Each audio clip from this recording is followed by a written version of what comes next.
नमस्कार, आप देख रहे हैं इंडिया न्यूज। आपके साथ मैं अभिषेक पांडे। बुलेटिन की शुरुआत अहम जानकारियों से करेंगे, जहां सोनीपत के गोहाना क्षेत्र में दीपेंद्र सिंह हुड्डा पहुंचे, जहां पर गठबंधन की सरकार पर कटाक्ष करते हुए कहा कि हरियाणा में गठबंधन की विफल सरकार है।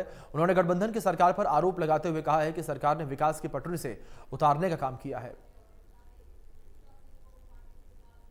गोहाना क्षेत्र में दीपेंद्र हुड्डा पहुंचे और वहीं गठबंधन की सरकार पर आरोप लगाते हुए कहा है कि हरियाणा में एक विफल सरकार है। और वहीं उन्होंने आरोप लगाते हुए ये भी कहा है कि गठबंधन की सरकार ने हरियाणा के प्रत्येक महकमे में भ्रष्टाचार फैलाने का काम किया है। और उन्होंने कहा है कि जिस प्रकार से गठबंधन की सरकार ने हरियाणा में विकास को पटरी से उतारने का काम किया है, उसी प्रकार से प्रदेश में जनता भी सरकार को नीचे उतारने की तैयारी में बैठी हुई है। और वहीं उन्होंने कांग्रेस को मजबूत होने का दावा करते हुए कहा है कि हरियाणा में भूपेंद्र सिंह हुड्डा के नेतृत्व में कांग्रेस लगातार मजबूत हो रही है और वहीं आने वाले समय में बदलाव होने वाला है, इसको लेकर दीपेंद्र हुड्डा ने कहा है। और इस प्रकार से अलग अलग आरोप लगाते हुए लगातार बीजेपी पार्टी पर कटाक्ष किए हैं। और वहीं उन्होंने कहा है कि पंचायतों को सरकार कमजोर करने में जुटी हुई है और वहीं अगर सरपंचों की पावर ही नहीं देनी थी तो उन्हें चुनाव क्यों करवाए, इस प्रकार से आरोपों का दौर रहा। और लगातार आरोप लगाते हुए बीजेपी पार्टी पर कटाक्ष करते हुए नजर आए। सोनीपत से इंडिया न्यूज हरियाणा के लिए राम सिंह मान। हरियाणा विद्यालय शिक्षा बोर्ड ने 10वीं और 12वीं की ओपन परीक्षाओं के एडमिट कार्ड जारी कर दिए हैं। विद्यालय शिक्षा बोर्ड की ओपन की परीक्षाओं के सभी 105 परीक्षा केंद्र प्रवेश के 22 जिलों के जिला मुख्यालयों पर बनाए गए हैं। शिक्षा बोर्ड द्वारा 27 फरवरी से 25 मार्च तक ओपन की परीक्षाओं के लिए एडमिट कार्ड जारी कर दिए गए हैं। इस बारे में जानकारी देते हुए बोर्ड अध्यक्ष वीपी यादव ने बताया कि इन परीक्षाओं के लिए 155 परीक्षा केंद्र बनाए गए हैं, जिनमें 73,240 परीक्षार्थी परीक्षा देंगे। नकल रहित परीक्षा करवाने के लिए सीसीटीवी कैमरे सहित अनेक उड़न दस्तों का गठन किया गया है। उन्होंने बताया कि परीक्षा का समय 12:30 से 3 बजे तक रहने वाला है। परीक्षार्थी को 30 मिनट पहले परीक्षा केंद्र पर पहुंचना होगा। भिवानी से सुमित जांगड़ा, इंडिया न्यूज हरियाणा। हांसी के ब्लॉक 1 में पंचायत समिति के मेंबरों की मीटिंग रद्द होने के चलते मेंबरों में भारी रोष देखने को मिला। मेंबरों का कहना था कि वह आज सुबह से ही ब्लॉक समिति में आए हुए थे, लेकिन समिति के चेयरमैन और वाइस चेयरमैन समिति में नहीं पहुंचे, जिसके बाद मीटिंग रद्द करनी पड़ी।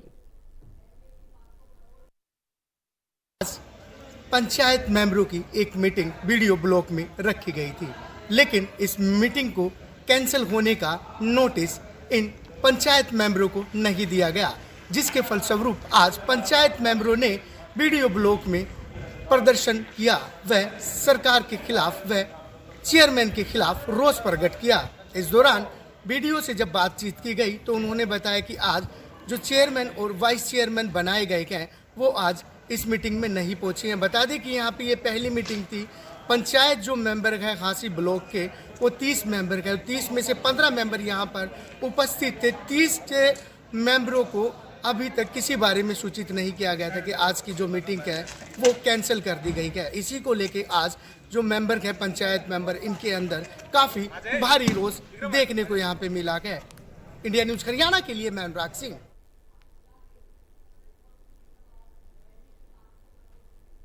झज्जर के गांव खेड़ी की बेटी निक्की यादव की हत्या से पूरे गांव में मातम पसरा हुआ है। निक्की के परिजन इस मामले की सुनवाई फास्ट ट्रैक कोर्ट में करवाने की मांग कर रहे हैं। इस विषय पर रिपोर्ट देखें आप। फिर हत्या, निकिता हत्याकांड किसी से छुपा नहीं है कि दिल्ली में 10 तारीख को निकिता का बॉयफ्रेंड साहिल उसकी हत्या कर देता है और उसके शव को अपने होटल के फ्रिज में छुपा देता है, जो कि गांव के पास, उसके गांव के पास एक ढाबा बना हुआ था, उसी में उसके शव को छुपा देता है और 10 तारीख को अपनी शादी कर लेता है। लेकिन जैसे तैसे पुलिस को भनक लग जाती है और निकिता के शव को वहां से बरामद कर लिया जाता है और कल निकिता का अंतिम संस्कार कर दिया गया उसके पैतृक गांव में, जो कि झज्जर में है। और फिलहाल निकिता के घर वाले डिमांड कर रहे हैं कि पूरे मामले को फास्ट ट्रैक कोर्ट को सौंपा जाए ताकि जल्द से जल्द इसमें न्याय मिले। और परिजनों का ये भी कहना है कि इस मामले में साहिल को फांसी की सज़ा मिले ताकि परिजनों को न्याय मिल सके और इस तरह के जघन्य अपराध करने वाले जो भी शख्स हैं उनको भी सीख मिले कि इस तरह के अपराध करने की सजाए मौत होती है। आज ओम प्रकाश धनखड़ भाजपा प्रदेश अध्यक्ष भी निकिता के घर पहुंचे और उन्होंने भी यही कहा कि जल्द से जल्द मामला ये सुलझाया जाए और इसमें फास्ट ट्रैक में इस मामले की सुनवाई हो और इस तरह के अपराध करने वाले जो भी हैं उनको कड़ी से कड़ी सजा दी जाए। इंडिया न्यूज़ के लिए झज्जर से जगदीप राजान। चरखी दादरी के रंगीला मंदिर से शिक्षण संस्थानों की ओर जाने वाली सड़क बिल्कुल जर्जर हो चुकी है, जिसके कारण यहां से गुजरने वाले लोगों को परेशानियों का सामना करना पड़ता है। लोगों का कहना है कि अगर जल्द ही समस्या का समाधान नहीं किया गया तो आंदोलन करने पर मजबूर होना पड़ेगा। कल्याणा की ओर जाने वाला रोड और महेंद्रगढ़ बाईपास बिल्कुल जर्जर हो चुका है। वहां गड्ढे बनने के कारण दोपहिया वाहन चालक गिरकर घायल हो रहे हैं। वहां के स्थायी दुकानदारों का कहना है कि बार बार प्रशासन को शिकायत करने के बाद भी कोई समाधान नहीं हो पा रहा है। दुकानदारों का कहना है कि धूल के कारण उनकी दुकान में रखा सामान खराब हो रहा है और उन्हें आर्थिक नुकसान भी हो रहा है। उनका कहना है कि अगर जल्द ही समस्या का समाधान नहीं किया गया तो वो एक बड़े आंदोलन को मजबूर होंगे। हम बहुत बार इसकी शिकायत कर चुके हैं, लेकिन एक बार कर्मचारी आकर कुछ गड्ढों को भरकर वापस चले जाते हैं और स्थिति जो की तो बनी रहती है। चरखी दादरी से इंडिया न्यूज़ के लिए सुरेंद्र शर्मा। महेंद्रगढ़ के सहलग रोड पर एक कार और ऑटो के बीच भिड़ंत हो गई, जिसमें लगभग 12 से 15 लोगों के घायल होने की जानकारी है। जिसके बाद राहगीरों ने उन्हें बाहर निकाला और अस्पताल पहुंचाया, जहां पर कुछ लोगों की हालत गंभीर बनी हुई है, जिसे देखते हुए उन्हें हायर सेंटर रेफर किया गया। सहलग रोड के ऊपर गांव माजरा से थोड़ी आगे चल के आज अल्टो गाड़ी और एक ऑटो के अंदर भिड़ंत हो गई। जो ऑटो है वो सवारियां जो सेहड़ंग गांव से महेंद्रगढ़ लेकर आ रही थी और भिड़ंत है वो काफ़ी भयंकर बताई जा रही है, जिस कारण से गाड़ी के परखच्चे उड़ गए। वहीं ऑटो के अंदर सवार लगभग 15 आदमी घायल हो गए और इसको लेकर लोगों का यही कहना है कि जो सड़क की दशा है वो काफ़ी बुरी है, जिस कारण से खड्डों को बचाने के चक्कर में ये हादसा हुआ है। इसके साथ ही लोगों का ये भी कहना है कि परिवहन विभाग की तरफ से बसें चलाने की बात की जाती है, परंतु इस रोड के ऊपर परिवहन की बसें न होने के कारण लोगों को जान को हथेली पर रखकर ऑटो में सफ़र करना पड़ता है। और जब यह हादसा हुआ उसके बाद में लोगों ने घायलों को अस्पताल में पहुंचाया और उसके बाद में जो गंभीर रूप से घायल थे उन्हें रेफर किया गया है। Pradeep Balodia, India News, Mahendragarh. हरियाणा का अंबाला कैंट घर के बाहर खड़ी 2 गाड़ियों में शरारती तत्वों ने आग लगा दी, जिसमें एक गाड़ी जलकर राख हो गई, तो वहीं कार में आग लगने की घटना जो है सीसीटीवी कैमरे में भी कैद हो गई, जिसमें कुछ युवक कारों में आग लगाते हुए नजर आ रहे हैं। पूजा विहार इलाके में 2 कारों में आग लगने का मामला सामने आया है। कारें घर के बाहर खड़ी थी और रात को एक शरारती तत्व ने तेल छिड़ककर कारों में आग लगा दी। ये पूरा मामला सीसीटीवी कैमरा में भी रिकॉर्ड हो गया, जिसमें साफ दिखाई दे रहा है कि एक युवक घर के बाहर घूमता हुआ दिखाई देता है और उसने अपना चेहरा ढका हुआ है। उसके बाद वो तेल छिड़कता है और कार में आग लगाकर भाग जाता है। इस मामले में पुलिस ने मामला दर्ज कर आरोपी की तलाश शुरू कर दी है। अंबाला कैंट में इससे पहले भी इस तरह के मामले सामने आ चुके हैं, जिसको लेकर पुलिस का कहना है कि आरोपियों की तलाश की जा रही है। अमन कपूर, इंडिया न्यूज़ हरियाणा, अंबाला। फतेहाबाद के चिंदड़ गांव में मंदिर से चोरी का मामला सामने आया है। बदमाशों ने मंदिर का गेट तोड़कर दान पात्रों से चोरी की वारदात को अंजाम दिया। हमारे सहयोगी की रिपोर्ट देखें आप। सिलसिला थमने का नाम नहीं ले रहा। आज फतेहाबाद के गांव चिंदड़ में चोरों ने एक मंदिर को निशाना बनाया। मंदिर का गेट तोड़ा और उसके बाद दान पात्र को तोड़कर 5 से 6 हज़ार रुपए की नकदी चुरा कर ले गए, जिसके बाद पुलिस को मामले की जानकारी दी गई। श्रद्धालुओं का कहना है कि जब सुबह वे मंदिर में पहुंचे तो देखा कि दान पात्र का ताला टूटा हुआ था और दान पात्र में रखी 5 से 6 हज़ार की नकदी गायब थी। पहले फतेहाबाद के शहर में लगातार चोरियों के मामले सामने आ रहे थे, लेकिन अब गाँव में भी चोरियाँ बढ़ती जा रही हैं। कल की अगर बात की जाए तो गांव भेड़ाना में शमशान भूमि के गेट को चोर चोरी करके ले गए और अब मंदिर को निशाना बनाया है। अब देखना होगा कि पुलिस के द्वारा इस मामले को लेकर कब तक कार्रवाई की जाती है और आरोपी को काबू किया जाता है, और आने वाले दिनों में पुलिस की सख्ती क्या चोरों को पकड़ पाती है या चोर इसी प्रकार से वारदात को अंजाम देते रहते हैं। फतेहाबाद से न्यूज़ हरियाणा के लिए जितेंद्र मोंगा। रोहतक में एक प्रेमी जोड़े ने आत्महत्या कर ली। दोनों के शवों को सेक्टर 14 के होटल से बरामद किया गया है। दोनों ही कल से लापता थे और उनके परिजनों ने थाना ओल्ड सब्जी मंडी में गुमशुदगी की रिपोर्ट दर्ज करवाई थी। सेक्टर 14 में एक प्रेमी जोड़े ने एक निजी होटल में फांसी का फंदा लगाकर आत्महत्या कर ली। हैरानी की बात तो यह है कि 27 वर्षीय युवक था और 43 वर्षीय महिला 3 बच्चों की मां थी, जबकि युवक 4 बहनों का इकलौता भाई था। दोनों की ही गुमशुदगी की रिपोर्ट स्थानीय थाने में कल यानी 15 फरवरी को दर्ज हो चुकी है। महिला के बेटे ने रिपोर्ट में लिखाया है कि उसकी मां सिविल हॉस्पिटल में दवाई लेने के लिए गई थी, लेकिन आज पुलिस को सूचना मिली कि सेक्टर 14 में स्थित एक निजी होटल में दोनों ने फांसी का फंदा लगाकर आत्महत्या कर ली। फिलहाल पुलिस ने शव को पोस्टमार्टम के लिए पीजीआई के डेड हाउस में रखवा दिया है। इंडिया न्यूज़ के लिए रोहतक से दिनेश कोसे।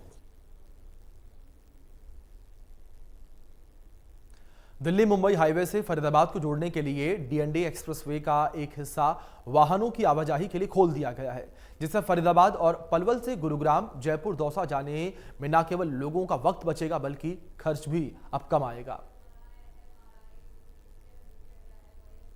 एक्सप्रेसवे के उद्घाटन के बाद अब इसको फरीदाबाद से भी कनेक्ट कर दिया गया है और अब यानी कि जो उद्घाटन हुआ है, फरीदाबाद के लोग भी अब एक अलग हाईवे से उस हाईवे को पर जा सकते हैं। और मैं आपको तस्वीर दिखा देता हूं। देखिए, ये हम उसी DND 2 हाईवे पर हैं जो 6 लेन का बनाया गया है और फरीदाबाद के कैल गांव से इसको KMP और दिल्ली मुंबई वडोदरा एक्सप्रेसवे को इसके साथ में जोड़ा गया है। इसको अभी ट्रायल के लिए शुरुआत भी कर दी गई है और अगले 2 से 3 दिन में इसका विधिवत उद्घाटन कर दिया जाएगा। मैं आपको एक तस्वीर दिखाऊं तो देखिए, आप यहां से आप साफ तौर से देख सकते हैं कि NH 19 से जहां से इसको कनेक्ट किया गया है, दिल्ली वडोदरा एक्सप्रेसवे यहां से केवल मात्र 20 किलोमीटर है और इतना ही KMP एक्सप्रेसवे भी 20 किलोमीटर है और इसके साथ में अलवर के लिए भी यहां से जाया जा सकता है और ना केवल जयपुर, अलवर और आगे के लिए जाया जाएगा बल्कि यहां से गुरुग्राम के लिए भी इसी रास्ते से जा सकते हैं। ये आपको तस्वीर में दूसरी तरफ की भी दिखा देता हूं। आप देखिए, ये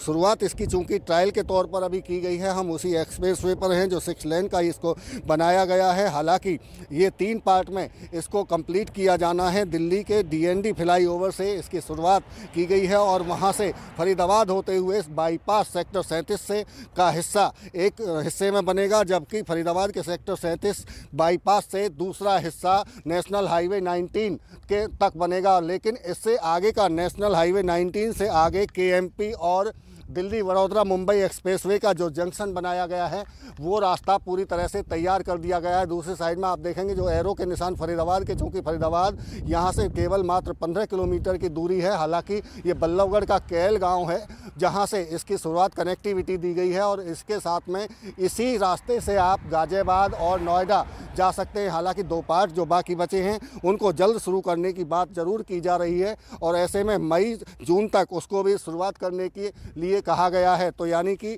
अब फरीदाबाद से गुरुग्राम की जो दूरी है वो घट जाएगी। इसके साथ अगर जयपुर किसी को जाना अब तक होता था फरीदाबाद से तो वो गुरुग्राम होकर जाना होता था, लेकिन अब गुरुग्राम जाने की ज़रूरत नहीं है। इसी एक्सप्रेसवे से हाईवे से वो KMP और जो वडोदरा का मुंबई वडोदरा का जो जंक्शन बनाया गया है वहीं से वो जयपुर के लिए आगे अलवर के लिए जाया जा सकता है। तो यानी कि अब फरीदाबाद के लोगों के लिए जाम में जो गुरुग्राम के जाम का सामना करना पड़ता था उससे बचाने के लिए फरीदाबाद की कनेक्टिविटी न केवल KMP से बल्कि दिल्ली वडोदरा मुंबई एक्सप्रेसवे से भी कर दी गई है। और ये जो रास्ता आप देख रहे हैं ये सीधा उस 20 किलोमीटर आगे उस जंक्शन पर जाकर मिलेगा जहां से हाईवे पर दोनों हाईवे कनेक्ट होंगे। आप किसी भी रास्ते पर वहां से आगे जा सकते हैं और बिना किसी रेड लाइट के ये पूरी तरह से 6 लेन का हाईवे बनाया गया है। कोई रेड लाइट इस पर नहीं है और बाकी का जो छोटे मोटे काम है केवल वो ही मात्र बचे हैं, लेकिन अब यहाँ से पूरी तरह ट्रैफिक को खोल दिया गया है। फरीदाबाद से देवेंद्र कौशिक, इंडिया। 36वें अंतर्राष्ट्रीय सूरजकुंड मेले में G20 देशों के राजदूतों ने दौरा किया। इस दौरान थीम स्टेट नॉर्थ ईस्ट के 8 राज्यों के पवेलियन का भी उन्होंने दौरा किया और जायजा लिया। के राजदूत आज सूरजकुंड मेला देखने के लिए पहुंचे। मैं तस्वीर आपको दिखा देता हूं कि तमाम G20 के जितने भी राजदूत हैं उनको यहां बाकायदा बुलाया गया है और मेला परिसर का अब भ्रमण उनकी तरफ से किया जा रहा है। आप साफ तौर से देखिए जितने भी प्रतिनिधि यहां पहुंचे हैं राजदूत, पहले राजहंस होटल में इनके साथ मीटिंग की गई थी और मीटिंग के बाद में मेला परिसर के अंदर पहुंचे हैं। चूँकि नॉर्थ ईस्ट इस बार का थीम स्टेट है, 8 राज्य, तो अब उस पेवेलियन को दिखाने की यहाँ कोशिश की जा रही है और ये आप देख सकते हैं साफ तौर से तमाम जो राजदूत हैं वो यहाँ पहुँच रहे हैं। उनके साथ में चीफ सेक्रेटरी संजीव कौशल के अलावा जो सूरजकुंड मेला अथॉरिटी के अधिकारी हैं वो खुद यहाँ पहुँचे हैं और आप देखिए लगातार जो डेलीगेशन है वो मेला परिसर के अंदर आता हुआ आप साफ तौर से देख सकते हैं। और ऐसे ही एक तरफ जहाँ नॉर्थ ईस्ट के पेवेलियन को विजिट करेंगे, उसके साथ साथ में जो SCO कंट्री के नेशन पार्टनर के तौर पर इस बार जो हिस्सा ले रहे हैं उनको उस जगह को भी देखने के लिए, उस पेवेलियन को देखने के लिए भी ये तमाम जो डेलीगेशन है वो पहुँचेगा। और इसका मकसद केवल और केवल यही है कि जिस तरह से संस्कृति के आदान प्रदान को लेकर तमाम राजदूतों को यहाँ बुलाया गया था। और देखिए अगर मैं आपको दिखाऊं तो देखिए ये पुलिस की तरफ से पूरी तरह से यहाँ चौकसी रखी जा रही है। चूँकि प्रतिनिधि तमाम यहाँ पहुँचे हैं, अधिकारियों को प्रोटोकॉल ऑफिसर यहाँ बनाया गया था और ये आप साफ तौर से देखिए बाकायदा रस्सियों से बैरिकेडिंग की गई है ताकि कोई किसी तरह का किसी कार्यक्रम में, इस कार्यक्रम में व्यवधान ना हो। और ये देखिए आप साफ तौर से यहाँ शोर शराबा भी होता हुआ, चूँकि पुलिस की तरफ से जो रस्सी बांधी गई थी, जो तमाम जो मेला देखने के लिए दर्शक पहुँच रहे हैं, पर्यटक पहुँच रहे हैं, उनको एक साइड में ही रोक दिया गया है पुलिस की तरफ से। ये आप साफ तौर से चूँकि डेलीगेशन आया हुआ है, 20 देशों के राजदूत यहाँ पहुँचे हैं और उनके लिए ये व्यवस्था पुलिस की तरफ से पहले ही लगातार की जा रही थी। इससे पहले पुलिस कमिश्नर की तरफ से मीटिंग भी बाकायदा इस डेलीगेशन के आने को लेकर ली गई थी। और अब ये जो तमाम जो डेलीगेशन है, जो राजदूत हैं, वो मीटिंग के दौरान में जो संस्कृति के आदान प्रदान का जो इस तरह जिक्र हुआ कि भारतीय संस्कृति और वसुधैव कुटुंबकम इस बार जो थीम है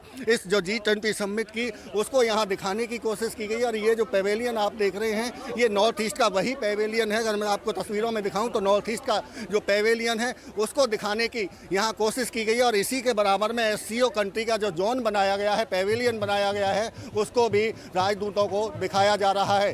सूरजकुंड से देवेंद्र कौशिक, इंडिया न्यूज़। देशों के राजदूतों को यहाँ की संस्कृति के बारे में जानकारी देने के लिए बाकायदा सूरजकुंड मेला परिसर के अंदर उनको बुलाया गया है। और आप देखिए साफ तौर से अपना घर के सामने जो तमाम राजदूत हैं वो यहाँ बैठे हुए आपको दिखाई देंगे और साफ तौर से उनके सामने जो कार्निवल है, मेले का संस्कृति, यहाँ की भारतीय संस्कृति को दिखाने की कोशिश की जा रही है। तमाम जो कलाकार हैं इस कार्निवल के माध्यम से अलग अलग अपनी कलाओं का हुनर दिखाने के लिए यहाँ से एक कार्निवल निकाला गया है। और देखिए आप साफ तौर से अगर मैं तमाम राजदूतों की बात करूं तो हरियाणवी संस्कृति दिखाने की और हरियाणवी पहचान, हरियाणा की शान जो पगड़ी होती है उस पगड़ी को बांधा जा रहा है। सभी जो राजदूत हैं उनको पगड़ी पहनाकर उनका यहाँ स्वागत भी किया जा रहा है। और इसके साथ साथ में जो तमाम जो कलाकार आए हैं, चाहे भारतीय कलाकार हो, इसके साथ साथ में जो दूसरे देशों के कलाकार यहाँ पहुँचे हैं उनके माध्यम से यहाँ अपने उनके कार्यक्रम की प्रस्तुति देते हुए साफ तौर से देखे जा सकते हैं। और तमाम जो राजदूत हैं उनको यहाँ हरियाणवी